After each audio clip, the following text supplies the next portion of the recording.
जय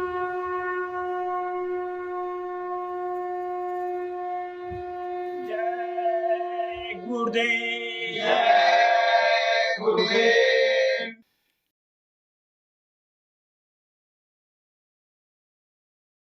जय गुरुदेव। जय गुरुदेव। शरणागत हैं हम दीन हैं, गुरु आए द्वार तुम्हारे।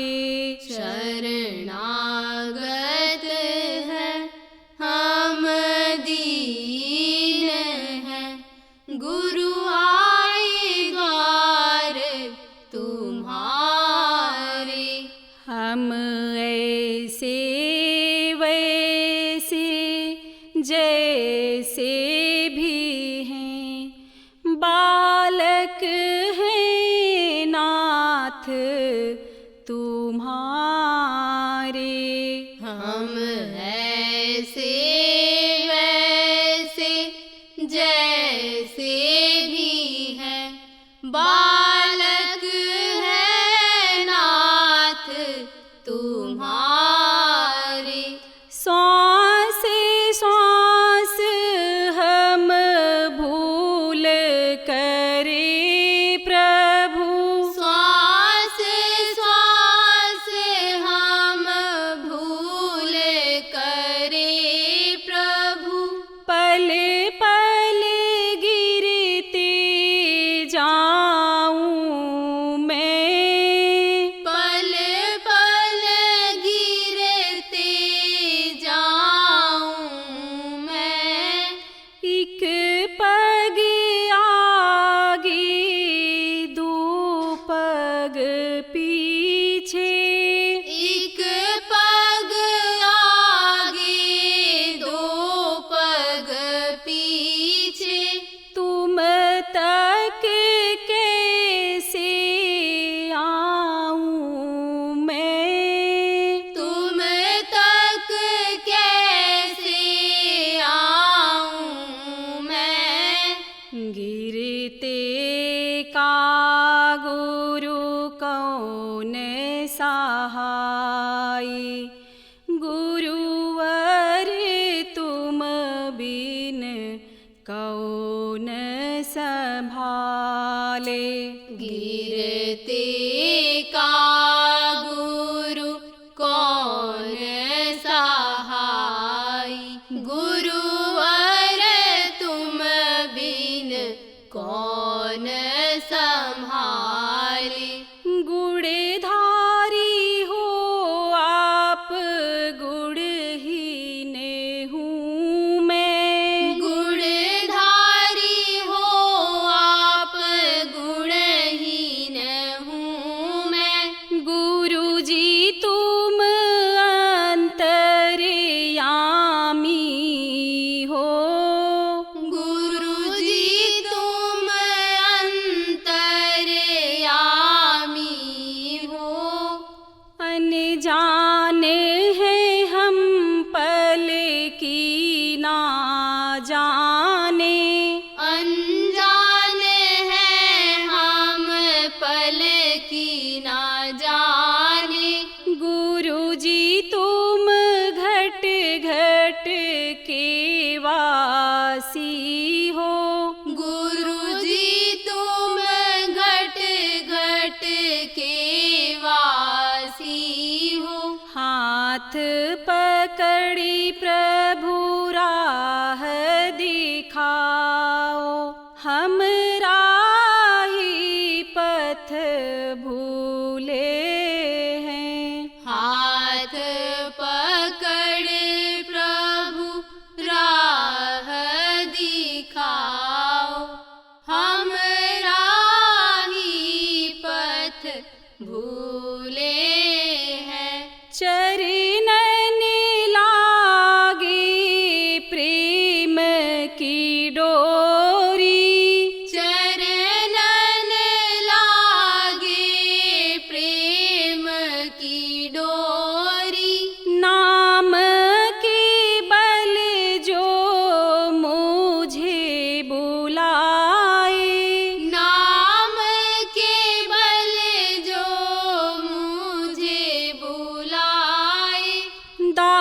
में तेरा तू मेरा गुरुवर, दास मैं तेरा तू मेरा गुरुवर, पार करन तुम आए हो, पार करन तुम आए हो। ज्ञान मान बुद्धि बल न मांगू, मांगू दर्श तुम्हारे। ज्ञान मान बुद्धि बल ना मांगू, मांगू दर्श तुम्हारे। शरणागत है हम दीन हैं, गुरु आए द्वार तुम्हारे। शरणागत है हम दीन हैं, गुरु आए द्वार तुम्हारे। गुरु आए द्वार तुम्हारे। गुरु आए द्वार तुम्हारे। जय गुरुदेव। जय गुरुदेव।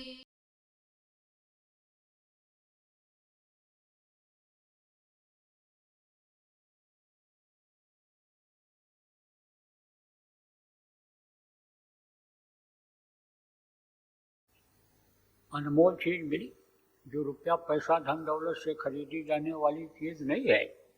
नाम धन मिल गया तो सबसे बड़ा धन है, जिसको चोर चुरा नहीं सकता है, जिसको ठग ठग नहीं सकता है, जो सड़ नहीं सकता, गल नहीं सकता, जल नहीं सकता है।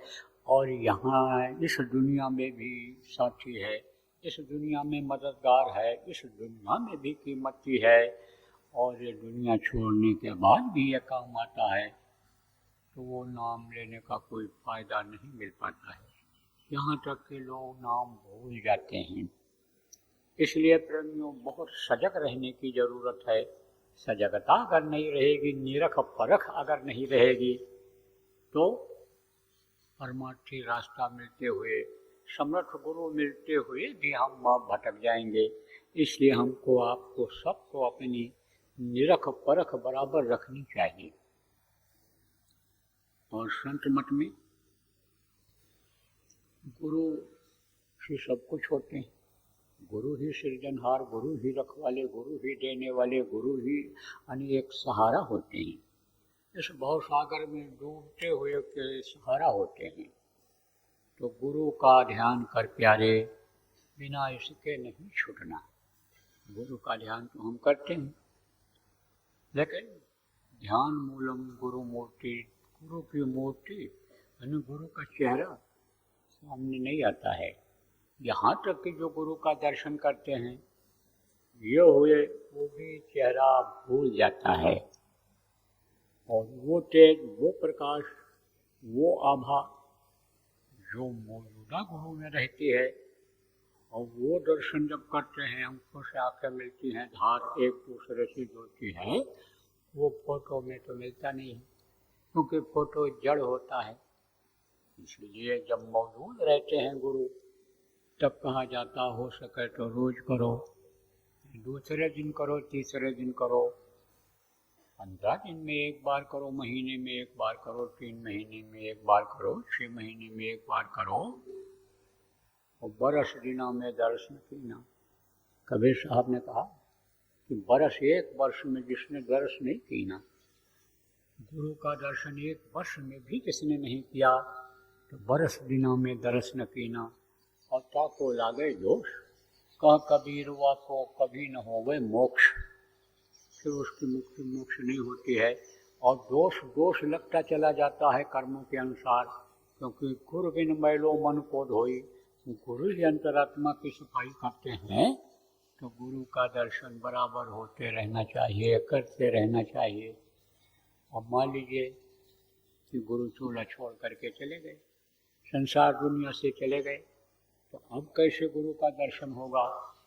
लेकिन गुरु का जो नूरी रूप है उसका जब दर्शन हम करेंगे, प्रकाश रूप, प्रकाशमय जो गुरु हैं, रोशनी जहाँ जहाँ रहती सब जगह गुरु मौजूद रहते हैं। तो जब आप ये समझो गुरु इस काल के अंधेरे से, काल से निकल चले जाते हैं शरीर छोड़ करके, तो उस प्रकाश नगरी में, जहाँ से काल की नगरी में लोग खत्म होता है, अंडलोक ब्रह्मांड लोक शुरू होता है, सब जगह गुरु का दर्शन हो जाता है और गुरु वहाँ मिलते हैं, प्रकाश रूप में मिलते हैं। और प्रकाश जब मिल जाता है जीव को, और तब गुरु को जब समझ जाता है और गुरु का हाथ पकड़ लेता है, तब साधक को वो छोड़ते नहीं।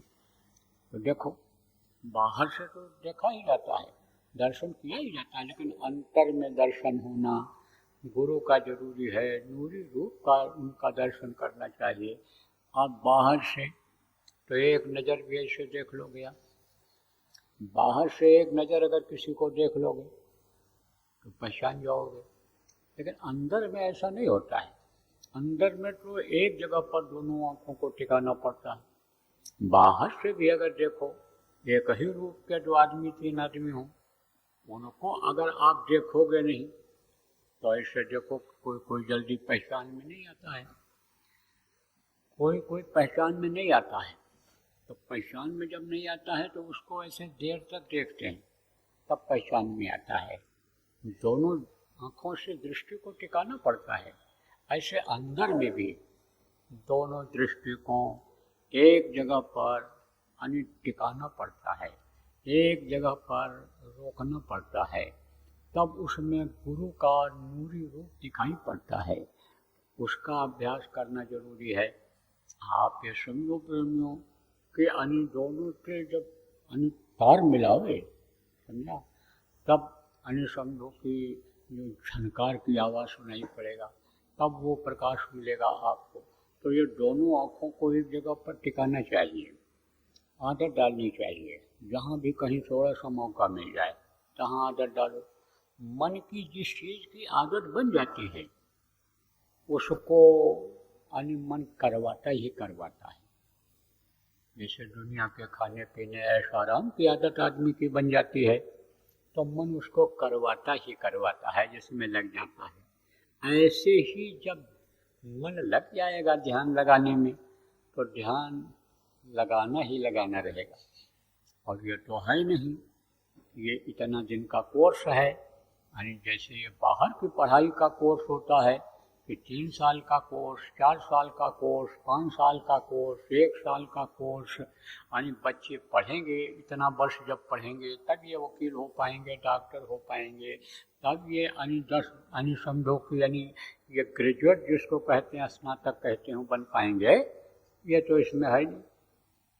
ये तो तुरंत एडमिशन हो, तुरंत भर्ती हो और तुरंत उसको लाभ मिल जाए, तुरंत लाभ मिल जाए। कुछ बच्चे देखो तेज होते हैं, दिल दिमाग के तेज होते हैं, तो जो बच्चे तेज होते हैं वो जल्दी सीख जाते हैं। मास्टर भी सोचता है ये 2 दर्जे का विद्यार्थी, 2 दर्जे का लड़का और तीसरे दर्जे की बात बताता है, पढ़ता है, एक बार जो इसको बता दो याद हो जाता है, जो बताओ वो करके लाता है। यहाँ जब तक समझाओ नहीं, बताओ नहीं, ब्लैक बोर्ड पर लिखो नहीं, सवाल को लिख करके दो नहीं कि इसको सॉल्व करके लाओ, इसका उत्तर लिख करके लाओ, तब तक ये लेकर के आ जाता है। तो इसको 2 दर्जे से तीसरे दर्जे में क्यों न कर दिया जाए? तो हमारे पास उदाहरण है, एक समझो साल में छोटा दर्जा पास करा दिया लड़के को मास्टर ने, और तो भी पढ़ाई में टॉप रहा, तो भी टॉप किया उसने। इसलिए आप ये समझो कि जब भर्ती हुए ही, नामदान लिया ही, और समझो ये इच्छा रही और वो अंतरात्मा जिसकी अच्छी रही, साफ सुथरा जो रहा, तब उसके तरक्की होने में देर नहीं हुई है। और हमारे आपके तरक्की होने में अगर देर हो रही है तो समझ लेना चाहिए कि गंदगी है। गंदगी कैसे साफ होगी? सत्संग जब कोई पावे महिलाई सब कट जावे, सत्संग से ये महिलाई जाती है और सेवा से महिलाई जाती है और भजन से महिलाई जाती है। गुरु महाराज का ये जो मंदिर बन रहा है, यहाँ पर प्रेमी आप आए हो, आपको ये तीनों लाभ मिल रहा है। आप समझो कि आपके तन की मन की धन की सेवा लग रही है इसमें, और आप ध्यान भजन भी दोनों समय 2 घंटा करते हो, और आपकी इच्छा थी कि भाई यहाँ आए हैं तो हमको कुछ सुनने को मिले। तो आज कोई सत्संग का कार्यक्रम ये तो था नहीं, कुछ घोषित कार्यक्रम होते हैं जिनको किया ही किया जाता है, लेकिन आपकी कुछ लोगों की इच्छा थी कि यहाँ आए तो कुछ सुनने को मिले। कुछ मन बना करके भी आते हैं कि वहाँ चलेंगे, महाराज जी हैं तो कुछ सुनाएंगे, सुनने को मिलेगा। तो ये आपके संस्कार अच्छे रहे और इससे आपके कर्म कटेंगे।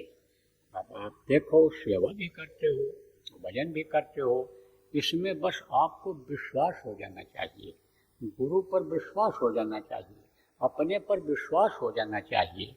कुछ लोग मनोबल को अपने गिरा लेते हैं कि हमसे नहीं हो पाएगा, हम नहीं कर पाएंगे। कुछ यहाँ आने के बाद भी सेवा के लिए बैठे रह जाते हैं कि हम सेवा कैसे कर पाएंगे, हमारे बस का नहीं है, हम तो पैसे वाले हैं, बड़े आदमी हैं, और हम कैसे सेवा कर पाएंगे, नहीं करेंगे। इनके बीच में वो तो महरूम रह जाते हैं। यहाँ आने के बाद भी अगर सोते रह गए, भजन में नहीं बैठे, तो वो तो घाट पर बैठ ही नहीं रहे हैं, तो उनको कैसे मिलेगा। इसलिए बराबर सचेत रहना चाहिए। अपनी निरख परख सभी सत्संगियों नामदानियों को, चाहे यहाँ क्यों हो, आश्रमवासी हों, चाहे आप आए हो, आप लोग हो, और चाहे इन बातों को ऑनलाइन जो लोग सुनो या सुन रहे हो, सबको सचेत रहना चाहिए। अपनी निरख परख बराबर करते रहना चाहिए और गुरु पर बराबर विश्वास करना चाहिए। गुरु का विश्वास क्यों हटता है? जब मन मैला हो जाता है, जब कर्म खराब हो जाते हैं, जब मनुष्य का खान पान चाल चलन बिगड़ जाता है, तब गुरु पर से विश्वास हट जाता है, प्रभु पर से विश्वास हट जाता है और अपने से भी विश्वास हट जाता है। निराशा अपने से भी होने लग जाती है। चाहे दिन डूबने के बाद पश्चाताप ही क्यों न हो कि भाई आज हम कुछ सेवा नहीं कर पाए, आज हम गुरु को प्रभु को याद नहीं कर पाए, रात बीतने के बाद सुबह पश्चाताप हो कि शाम को भी ध्यान नहीं लगा पाए और सुबह भी नहीं उठकर बैठ पाए, चाहे पश्चाताप ही क्यों न हो, लेकिन अपने पर से विश्वास हटने की वजह से ही ये होता है। तो अपने पर से विश्वास हट जाता है।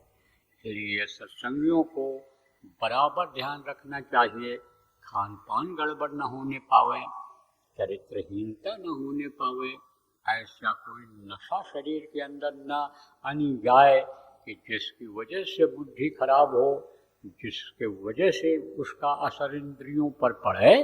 ऐसे तेज नशे का सेवन भी नहीं करना चाहिए। देखो ब्रह्म गुरु सृजनहार, गुरु पर विश्वास हो जाए तो देखो वो मदद करते हैं हर तरह से, और रक्षा तो करते हैं, पालन भी करते हैं। कुछ लोग जो छोड़ करके विश्वास के साथ बच्चों को गुरु पर विश्वास कर ले करके पड़ोसियों को सौंप करके जानवरों को चले आते हैं सेवा में, उनका भी कोई काम नहीं रुकता है। जो सोचते हैं कि हम चलेंगे वहाँ साप्ताहिक सत्संग में, जब हमारा काम सब सेट हो जाएगा, जगह जगह पर जो मासिक सत्संग होते हैं त्रयोदशी और पूर्णिमा को हम सब सेट करके तब चलेंगे, वो पिछड़ जाते हैं, देर से पहुंचते हैं, समय से पहुंच नहीं पाते हैं, आधी बात खत्म हो जाती है, ध्यान खत्म हो जाता है, भजन भी आधा खत्म हो जाता है, तब पहुंच पाते हैं। तो अधूरा रह जाते कि नहीं अधूरे रह जाते, पहुंचे भी और पूरा लाभ भी नहीं मिला। और समय किसी का इंतजार करता है, समय किसी का इंतजार नहीं करता, समय से चलना चाहिए। गुरु रक्षक कैसे होते हैं? गुरु महाराज ने ही बताया, गुरु महाराज कहाँ रहते थे? अपने गुरु के आश्रम पर रहते थे, जहाँ वो दादा गुरु महाराज के गुरु महाराज रहते थे, उनका परिवार रहता था, वहीं रहते थे। तो शुरू में तो कच्चे रहते ही रहते हैं, सब लोग कच्चे रहते हैं। जब बहुकाल पीन सत्संगा, तब बहु मोह ब्रह्म भंगा। मोह ये दुनिया की चीज़ों का, शरीर का मोह इतना जल्दी नहीं खत्म होता है। जब सत्संग बराबर मिलता है, गुरु का सानिध्य मिलता है, गुरु का साथ मिलता है, तब ये होता है, तब ये जो है भ्रम जाता है। तो गुरु महाराज के पास जब गए थे तो सत्संग सुने, फिर गुरु महाराज से गुरु महाराज ने प्रश्न किया अपने गुरु से कि जंगल में भी गुरु बचाता है, जहाँ कोई ना हो, आदमी ना हो, वहाँ भी गुरु बचाता है? बोले हाँ बचाता है। गुरु सब जगह बचाता है। गुरु अंग रहता है नामदान देने के बाद, गुरु साथ नहीं छोड़ता है, गुरु वहाँ भी बचाता है। तब बोले आप भी बचाएंगे हमको? बोले क्यों नहीं बचाएंगे। कुछ दिन जब बीता तो गुरु महाराज से कहा कि जाओ थोड़ा घूम जाओ। एक जगह जमने से भी मन मीठा हो जाता है, मन खराब हो जाता है। जगह अगर बदलती रहे तो आदमी तरोताजा रहता है। तो चले गए, जा रहे थे, पानी पिया एक कुएं पर। गाँव था, गाँव में कुआं था। कुएं के पास से रास्ता जाता था, पगडंडी रास्ता, जिधर से लोग जाते थे। तो वहीं रास्ते के पास में एक सांड खड़ा था, बैल। पानी पीने के बाद एक आदमी वहीं खड़ा था, उससे पूछा भाई ये सांड मारेगा तो नहीं? कहना सांड नहीं मारता है, तो वो सीधा है। इस पर तो बच्चे जब बैठा रहता है तो लौटते रहती। चले गए, सांड कुछ नहीं बोला।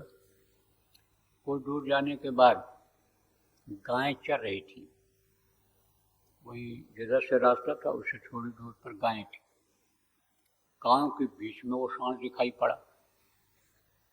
अब वो गुरु महाराज को जब देखा जो पैदल जा रहे थे, तो गायों को छेड़ रहा था। गायें इधर उधर भाग रही थी। तो जब गुरु महाराज की तरफ सांड की नजर पड़ी तो गायों को छोड़कर इनकी तरफ दौड़ा, और जब इनकी तरफ दौड़ा तब तक गायें भी इधर आने लग गई। जिनको छेड़ा था इधर ऐसे भागने लग गई अपने उससे बचने के लिए, सांड से बचने के लिए।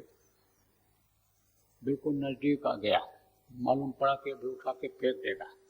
तब तक एक आदमी लाठी लेकर के उन्हीं के बीच में आ गया, सांड और गुरु महाराज के बीच में आ गया, और लाठी से सांड को बचाया, हटाया, लाठी दिखाया। तब सांड भागा मार के डर से। गुरु महाराज चले गए, अपना मांगते खाते थे। मांग करके खाना चाहिए, हमेशा मांग करके खाया जाए। एक चुरा के खा लेता है, एक मांग के खाता है। मांग करके खाना दूध की तरह से होता है, और चुरा के खाना खून जैसा होता है, खून पीने जैसा होता है। और मांग के खाओ, कोई श्रद्धा से दे दे, भूख लगी है, मांगोगे प्यार से, प्रेम से मांगोगे तो देगा ही देगा। ये भारतीय संस्कृति है, आओ बैठो पियो पानी। हमारे देश में ही ये प्रथा है, दूसरे देशों में बिल्कुल ही नहीं है। और जिनको एडवांस देश कहते हैं, विकसित देश कहते हैं, वहाँ तो समझो कोई पानी तक नहीं पहुँचता है।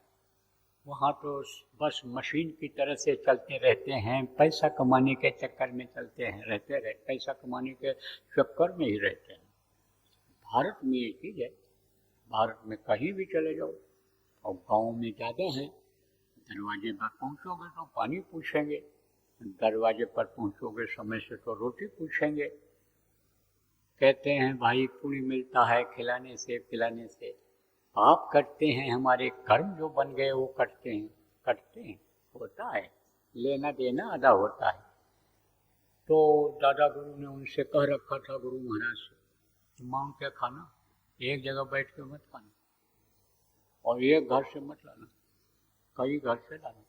गुरु महाराज ने खुद बताया कि जब साधना करता था नदी के किनारे रहते थे ज़्यादातर, तो नदी में ही नहाते, नदी के पानी को ही पीते थे, और नदी का निर्मल जल जहाँ रहता था वहाँ चले जाते थे। कहीं कहीं का बहुत निर्मल जल होता है, कहीं का गंदा हो जाता है, बरसात में मिट्टी बह जाती है, तो निर्मल जल वाले नदी के पास रहते थे और वहाँ साधना करते, वही पानी पीते थे। और जब भूख लगती तो आस पास के गांव में चले जाते, एक घर से एक रोटी मांगते थे, एक रोटी दो, और 7 घर से 7 रोटी मांग करके ले आते थे, और एक रोटी खाया, पानी पिया, बैठ गए साथ में, बाकी कपड़े में बांध करके पेड़ में लटका देते थे। और जब फिर दूसरे दिन भूख लगी तब फिर रोटी को निकाला, रोटी सूख जाती थी, उसी पानी में भिगोया और खा गए और बैठ गए भजन। जब समय बीत जाता था थोड़ा, तब गुरु के दर्शन के लिए, बाहरी दर्शन के लिए, साक्षात दर्शन के लिए आ जाते थे। 10 दिन, 15 दिन, महीना में जब भी यानी गुरु के दर्शन की इच्छा जगी, गुरु खींचना चाहे, उनको बुलाना चाहे, तब पहुंच जाया करते थे। तो जब 15 दिन के बाद गए गुरु महाराज, अपने गुरु महाराज के पास प्रणाम किया, बोले आ गए, जान बची कि नहीं बची? अरे गुरु ने बचाया कि नहीं बचाया? अरे लाठी लेकर आए कि नहीं आए? आप चरणों पर गिर पड़े और फिर सोचिए, कोई घटना घट जाती है तब आदमी उसको स्वाभाविक मान लेता है, लेकिन जब उसको याद दिला देता है कोई, तब उस पर वो और चिंतन करता है, सोचता है, हाँ भाई गुरु ने ही रक्षा किया। नहीं तो वही आदमी जो कुएं के पास खड़ा था, जिसने कहा था ये सांड बहुत सीधा है, लड़के इस पर लौटते रहते हैं, उस सांड से बचाने के लिए लाठी लेकर के इतना जल्दी कैसे हमारे बीच में आ गए?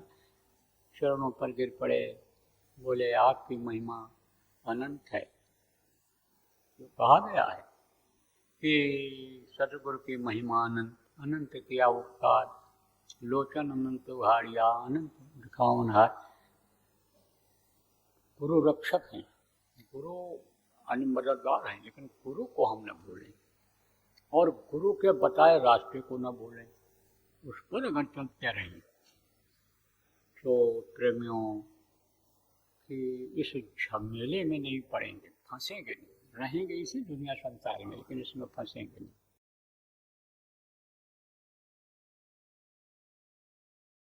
योजना जो भी बनाए हो इसको लागू करो, इसको बढ़ाओ, और एक धार्मिक वातावरण तैयार कर दो, आध्यात्मिक वातावरण तैयार कर दो, शाकाहारी नशामुक्त बना दो लोगों को, आप समझो चरित्रवान लोगों को बना दो। जब ऐसा समाज बन जाएगा तब समझो कि कलयुग पर आपको विजय मिल जाएगी, तब काल माया कुछ नहीं कर पाएगा। जब आपके अंदर निर्मलता आ जाएगी, लोगों के अंदर निर्मलता आ जाएगी, गंदगी जब साफ हो जाएगी, तब आप ये समझो कि तन मन से सच्चा रहे और सदगुरु पकड़े बांह। गुरु महाराज तो काम छोड़ करके गए, उस काम को पकड़ लो, वही गुरु का बांह पकड़ना हुआ, वही गुरु उसी का बांह पकड़ेंगे। जय गुरुदेव। सरकारी व गैर सरकारी अनुदान के लिए बिना सत्संगियों के सहयोग द्वारा जनहित के कार्यों में लगी हुई बाबा जय गुरुदेव धर्म विकास संस्था का मुख्यालय पिंगलेश्वर रेलवे स्टेशन के सामने मक्सी रोड, उज्जैन, मध्य प्रदेश में है। यहाँ पर सत्संग व नामदान का कार्यक्रम होता रहता है। अतः आप श्रोताओं से अनुरोध है कि बाबा उमाकांत जी महाराज के आश्रम उज्जैन एक बार परिवार सहित जरूर पधारिएगा। आपके सुझाव के लिए व्हाट्सएप नंबर 9575600700। जय गुरुदेव।